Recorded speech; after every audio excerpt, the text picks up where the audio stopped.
If you're in the market for an affordable battery spot welder that costs around $100, capable of spot welding up to 0.15 nickel strip, then the SW2 might be what you're looking for. It's easy to set up and operate thanks to a colour LCD screen. Its portable and compact design allows for ease of use anywhere in the workshop, and with an internal 10,000 mAh battery, you can make many welds on a single charge.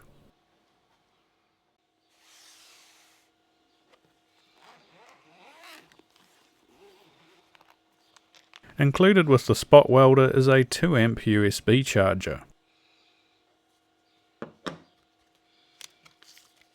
Instructions.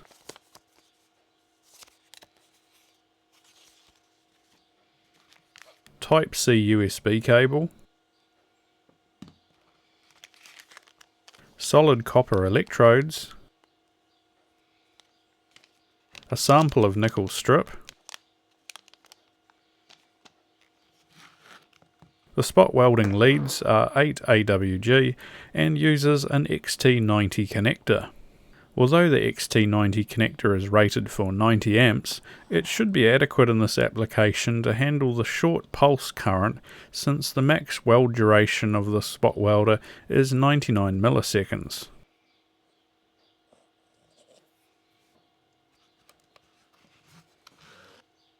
On the top side we have an LCD screen, and on the front we have an XT90 output connector, menu buttons, USB charging port, and a socket for the optional foot pedal. To use the foot pedal, simply put the welder into manual mode and connect the foot pedal. Do note the foot pedal is an optional extra which costs $3 at the time of filming. In auto mode, you can choose the delay time before a weld is made.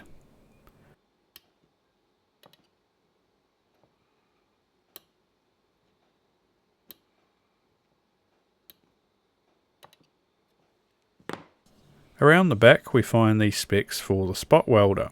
The internal battery is rated at 10,000 mAh and the output voltage is 4.2 volts maximum. The unit boots up in no time and we're greeted by the menu system. The weld time can be adjusted between 1 to 99 milliseconds, which allows the user to adjust the power output to suit the thickness of the nickel strip you're welding.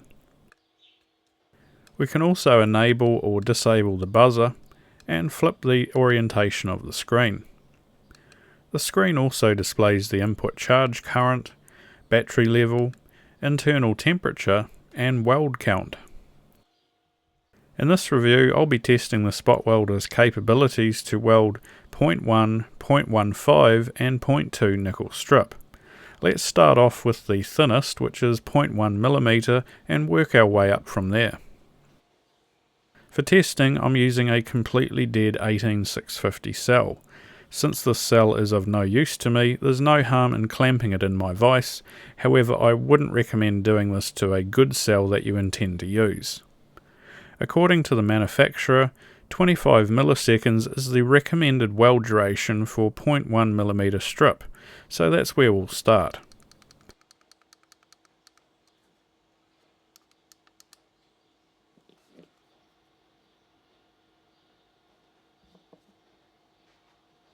I made sure to apply plenty of downward pressure and then press the foot pedal to make the weld. At first glance the weld looks good, however the nickel strip practically fell off when I bent it with my pliers. No good. So I increased the weld duration to 50 milliseconds and tried again.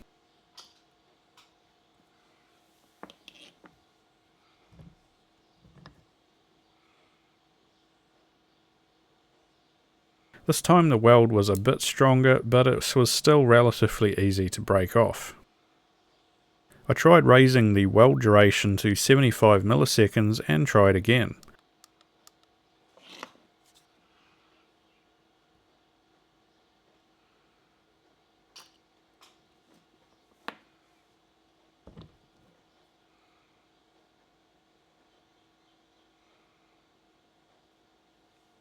This weld was strong and took a lot of effort to break.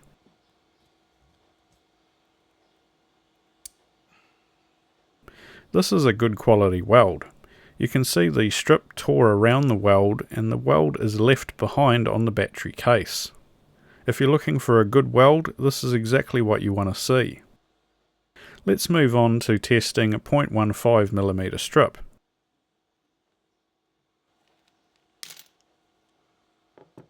I set the weld duration to the maximum 99 milliseconds and performed 2 sets of welds.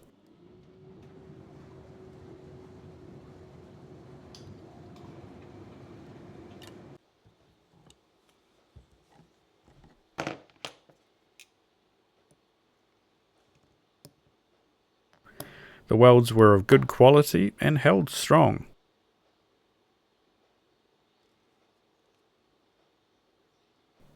Although the spot welder produces good welds for 0.15mm strip, since we're already at the maximum weld duration, I'm skeptical it will produce good welds for 0.2mm strip. But there's only one way to find out. I grabbed some 0.2mm strip and set the weld duration to its maximum 99 milliseconds.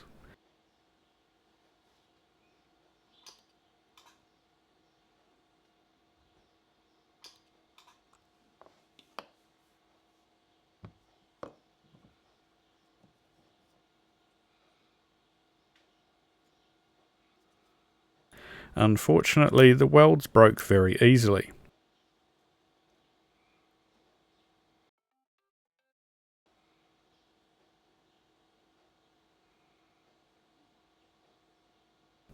I performed a second set of welds using the 0.2mm strip,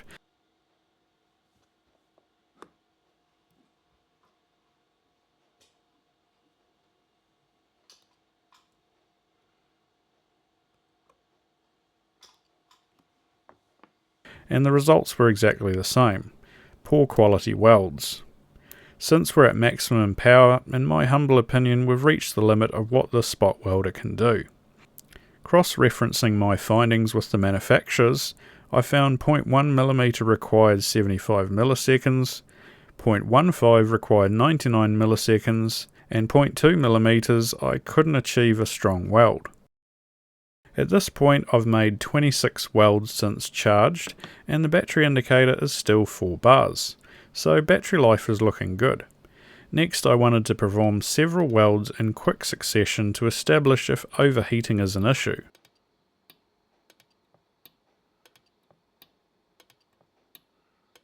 After 8 consecutive welds, the leads and probes were uncomfortably hot to handle. After grabbing my IR thermometer, the handles were still around 50 degrees Celsius. During my other tests, I never noticed the leads getting hot, so unless you're making several welds back to back, I wouldn't expect this to be an issue. The internal temperature raised slightly to 38 Celsius, so I doubt you'll have any issues there. So based on my experience and time spent using the SW2, this is a great option for welding up to 0.15mm thick nickel strip. Anything more than that and the weld quality just wasn't quite high enough in my humble opinion. But that doesn't mean this is a deal breaker. I mean, if you use 0.15 by 8mm thick strip, then you're good for about 8 amps of continuous current drain, which isn't too bad. It should be adequate for most applications. However, if you do need more, then you should check out my review of the K-Weld, which I reviewed in a separate video.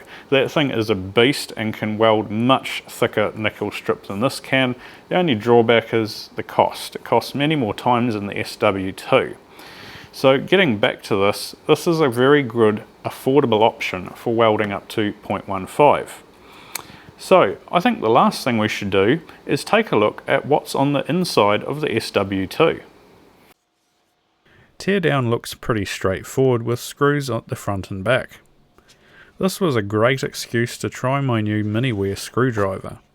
If you're working with tiny screws on a regular basis, this is a handy tool to have. I'll leave a link down in the description if you're interested in one.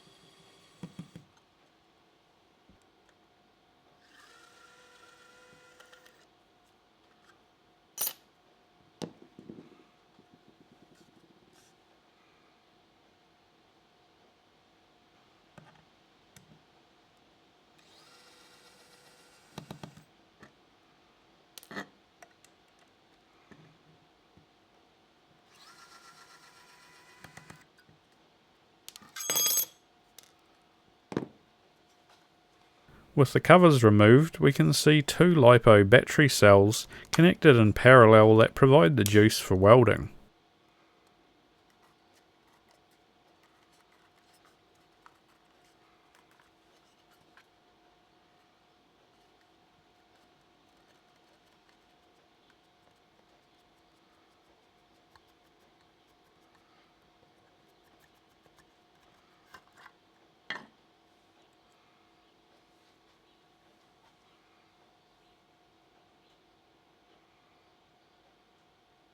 The PCB traces have been bolstered with sheet copper to cope with the high surge current during welding.